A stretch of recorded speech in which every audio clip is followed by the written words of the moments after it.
5 millibars.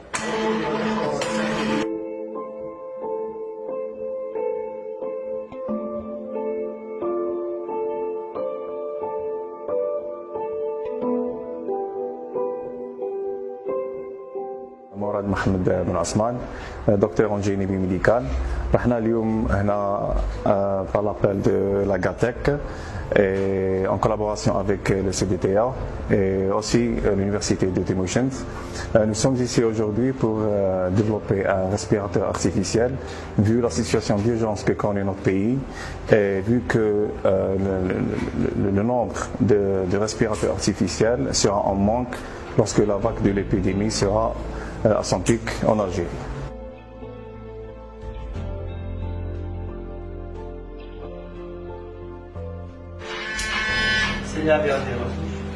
بسم الله الرحمن الرحيم. معكم عبد المؤمن العرفي رئيس مصلحة البحث والتطوير في جاتك.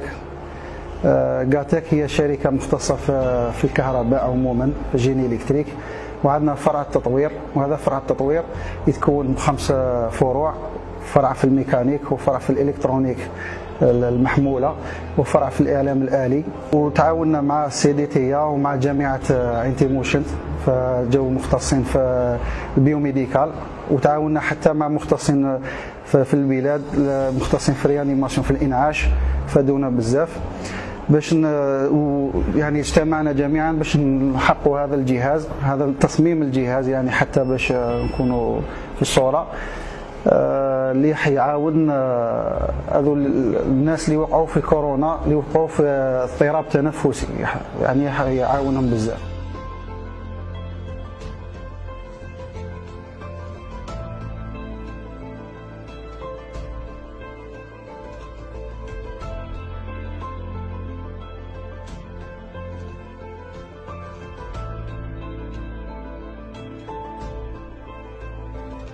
Riyad Brahimi, je suis le président directeur général de la SPA Global Algerian Technology.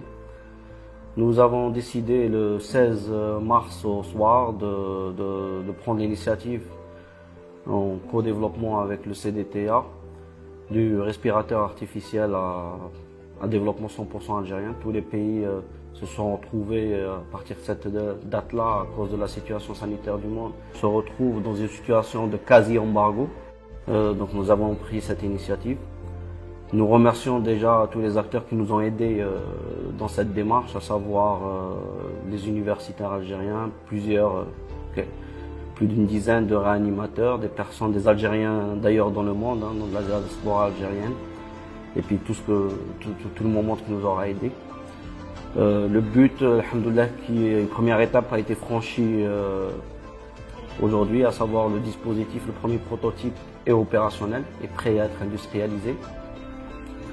C'est un prototype qui aujourd'hui ne réunit pas, bien évidemment, tout ce qu'un modèle commercial contiendrait, mais qui obéit à cette situation, à la situation dans laquelle nous nous retrouvons aujourd'hui, et qui permettra de gérer des cas d'urgence, des cas un peu moins urgent, et puis il ira au-delà, il permettra même d'aller gérer des personnes qui sont en réanimation. C'est un modèle à volume contrôlé avec 2 modes opératoires, Total Volume Control et VAC, Assisted Control Volume.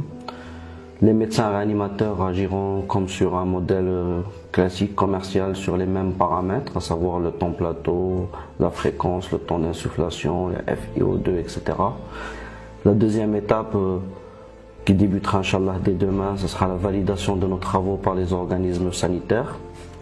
Et puis tout de suite après, passer à l'industrialisation. Donc je remercie déjà le Forum des chefs d'entreprise pour son engagement et son rôle de coordination.